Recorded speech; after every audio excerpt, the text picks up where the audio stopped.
In the studio this morning, Norliza Hashim, she's the president of the Malaysian Institute of Planners. And I think Jerry wants to talk to you. That's right. Go on, Jerry. What would you like to say? Do you think you have done a good job so far?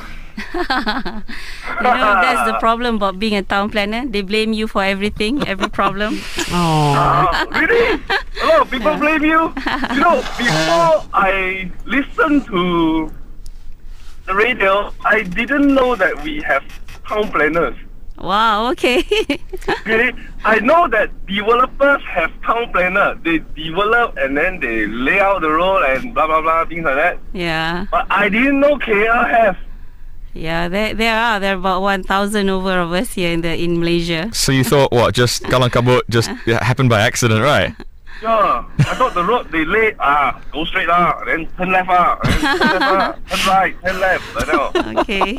Oh dear.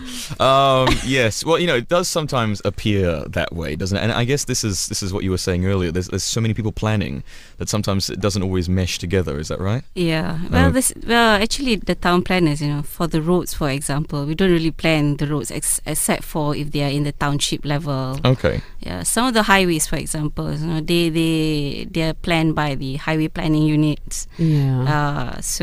And a lot of our highways are concession highways, except for the urban highways. Mm-hmm. And that that takes it has its own tracks to get that done. Probably the concessionaire will submit that proposal to the government, and then right. that kind of process. I have a question. Maybe it's a bit of a history urban planning question.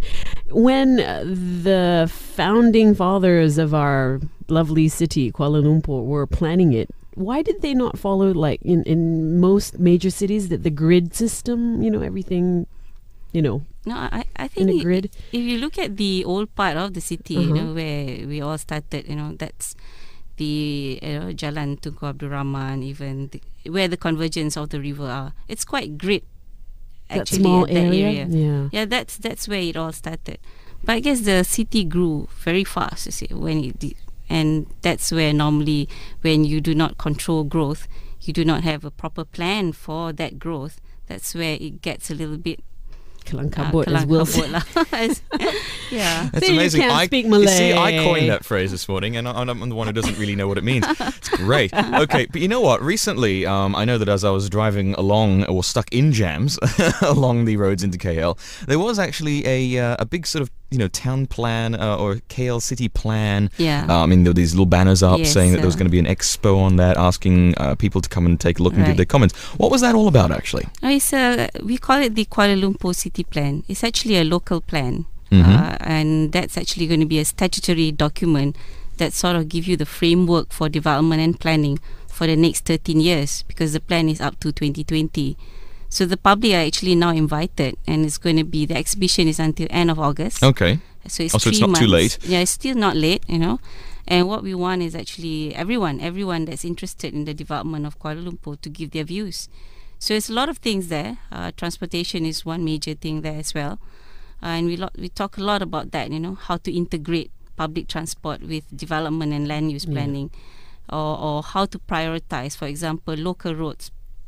Priority should be on pedestrian. But there's a huge chapter also on conservation and heritage as well. Because there's a lot of areas in the city which we want to protect. Because if you don't protect, or the infill development within these zones, then you will have this conflict of image within the city's fabric. So everything is important, for the city, because it's organic. It's growing all the time. Okay. And you're talking about 1.6 million people in the city.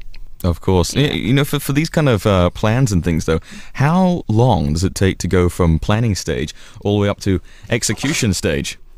You mean in terms of... In terms of actually sort of getting these plans to become a reality. In terms of things like, let's say, your plans for the public transport systems, those kind of networks and infrastructures. Everybody's sort of thinking, well, are we going to have to wait till 2020 for flying cars to see this? No, I think that's where you need to progressively work on these plans. See, as far as public transport is concerned, the priority should go for buses first. We should talk about that because we have the roads. We can always acquire one lane and put buses on it, rather, and that would take a lot of traffic of the roads that we have. And definitely later on, we should be talking about rail in the long term, because rail are non-pollutant. It has a higher capacity, right? Yeah, and you can do intercity connection. So rail is much to all the different townships and things like that. Great. Of course, in the studio this morning, Norliza Hashim. She is the president of the Malaysian Institute of Planners. Thank you for all your calls. Yeah, that's right. We actually got a call just now. We were just chatting to somebody off air. Norliza, you were sort of mentioning about. He was asking about the integrated public transport system. And I think this is the real issue. I think whenever people talk about or mention town planning, everybody is fixating on public transport. I mean, we did it this morning when we were talking about the heritage part of it. And of course, the integrated public transport system. I mean, if you go to Singapore, if you go to London, all of these places. I mean, the major focus is on making sure that you can get from one place to another place. That's right. In a convenient and easy way. KL doesn't really seem to be factoring that in. I mean, we got somebody who was just talking to us just now saying that you've got to sort of walk 200 meters across a highway, or sort of through empty padangs and things like that. What can be done to fix that? I mean, I know that there's no point crying about the fact that it's there, but what can we do to sort of solve that problem? My wish list would be, for everyone who's involved in public transportation, they should sit on the same table to discuss the issues. And City Hall Kuala Lumpur should also play a major role in that, in coordinating, because they are the approving authorities. Some of this infrastructure that we get built, in the earlier days, it doesn't necessarily get submitted to the local council. So most of the time, I think it's better if they could sit on the same table, discuss these issues, so that an integrated transportation system can be achieved. Just quickly, sorry, just to jump in there. A lot of these lines, like I think the monorail and the LRT and stuff, these were actually set up by private companies in the beginning. Is that true? In the beginning. And so was it maybe a bit of an ego thing, like this is my company, that's your company. I'm not going to make my company and your company link up. Not so much. Not so much. It's not. Maybe that's not really the word, but it's more in their priorities. Because when they were looking at that, they were also looking in terms of the opportunities for that area. Okay. So in a way, what the priority that's being placed on that line might be different. Okay, so what are the plans for the future, or hopefully the near future, for all these link-ups? Well, for Kuala Lumpur, we want to make sure that all these lines get integrated. Not only with one another, between all the four modes of transport that we have, but also within the other transportation system. The buses, for example, how to integrate that. And where it's not accessible by some of these areas, how to make it walkable. So I think the plan for Kuala Lumpur is to make that work in total. But like I say, it needs a partnership to make that happen.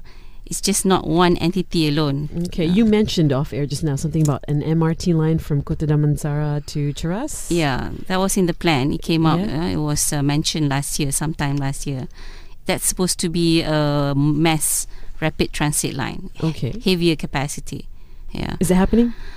Well, it's supposed to happen, we know what does that mean exactly? It's in the drawing board, I think. It's on the drawing board. Yeah, it's on the drawing board. Okay. Yeah. Just one other question. I mean, overseas, of course, in places which have public transport networks that do work, like London and Singapore and stuff, are those being put together by private companies like we have here, or is it a government initiative usually? A lot of the countries now are making public transport government initiatives, you see. Like Vancouver, for example, they have the Greater Transport Authority. That's right. It looks into the whole system, bus, rail. Do we have something like that? No, unfortunately we don't. In your opinion, do you think that would be good to have? Yes, very important. We need to, even the buses, for example, where the bus stops. That's never integrated. But do you think that could be a personnel problem? I mean, the drivers themselves, Oh, well, yes, in a way, they need to be educated as well, in terms of, especially not stopping as they like. Yeah. Okay.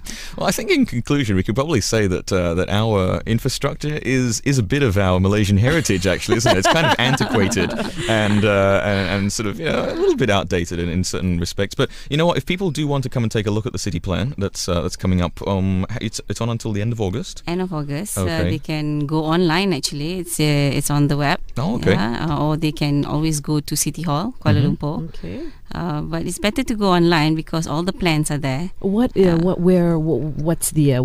address? I think it's www.dbkl. I think if they go into City Hall, dbkl.gov.my. That's right. That will link up to the KL City Plan website. Okay, great. We'll put a link of that up on our website as well, red.fm. And thank you so much for coming in this morning and chatting to us. Thank you for having It was me. a pleasure.